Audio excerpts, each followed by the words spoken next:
Hi, I'm Victor Rivera, and this is D&Me where I play with myself. I play D&D with myself. This is D&Recaps where I summarize 5 episodes of D&Me at a time. Episode 36, The Restful Lily. After retrieving wishes from the Seven Masks Theater, Victorious gathers in the middle of the Sea Ward.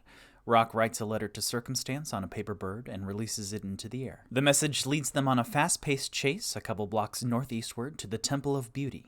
There, they find a mysterious book embedded into a blank wall. The book, titled The Price of Beauty, is an adventure from the Dungeons & Dragons Candlekeep Mysteries collection. In the purest form of dramatic irony, I, Victor Rivera, have not read any of the rooms or challenges before exploring them, meaning that I'm going into the next few adventures completely blind. The book opens a magic portal leading the boys to a bathhouse and spa called the Restful Lily. There, they have to be selective with their inventory as they check in and change into bathrobes.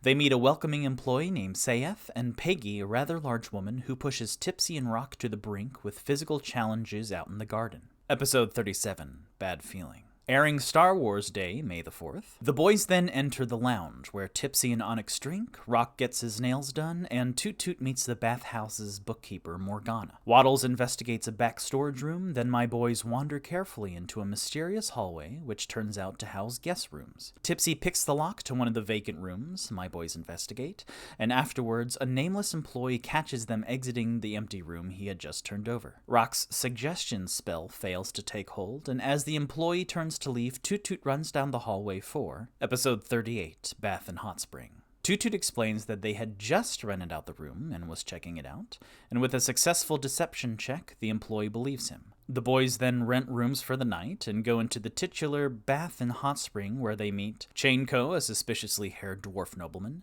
AU, a concernedly simple-minded gold dragonborn wizard who seems to have lost her intelligence, Serena, a water naiad sworn to protect the hot springs waters, and finally, Circumstance, a handsome elf man who Toot Toot tries to convince to go back to Waterdeep with them, to which Circumstance says only after his magical treatment that night. The boys spend some time in the waters, whose magical properties act as a greater restoration spell against the secret mind-numbing magics of Tipsy and Onyx's alcohol and Rock's fingernail polish. After some time, the third owner of the Restful Lily, Auntie Warmheart, a blind elf woman in a wheelchair accompanied by her mastiff, escorts the party back to their rooms. Episode 39, Sneak and Beak.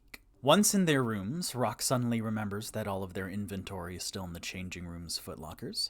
Both Rock and Wishes invisibly, and Tipsy sneakily, creep back to the foyer where they spot a nameless employee making rounds. Tipsy grabs most of their belongings, but the employee hears something and, in a classic horror movie trope, starts drawing back the curtains one by one until Wishes distracts him. My boys sneak back into the lounge where Tipsy uses Mage Hand Legerdemain to misdirect the employee once again, and they make it back safely to the hallway. Tipsy then notices someone trying to pick the lock into his and Onyx's room. The culprit, Glimmer, a white-feathered, purple-beaked Kenku, who does not seem to be cursed vocally in the same way as other Kenku, offers partial information to the mysteries of the Restful Lily, and Tipsy gathers everyone to discuss plans. Through a line of questioning, it is revealed that, instead of resting for tomorrow morning, the party needs to rescue Circumstance tonight. Episode 40, Combats and Cliffhangers. Victorious, with a new ally in Glimmer, proceed to the lounge where they encounter 2 nameless employees lumbering about. Tipsy uses sneak attack, Wishes color spray to blind them, and Onyx finishes them off with his hand axe because one of them had his ice anchor from the footlockers. Traveling outside, they approach a stone tower, where Glimmer hints towards the statue above the doorway being bad. Rock with a failed Ray of Frost but successful magic missiles, Toot Toot with a shatter spell, and Tipsy with a Molotov cocktail down the statue when they go inside, where, in the biggest cliffhanger of D&Me yet, Tipsy picks a locked door to find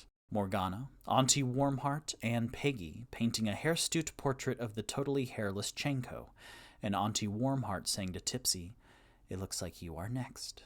Thank you for watching and listening. Tune in to the next episode of D&Recaps for episode 41 through 45.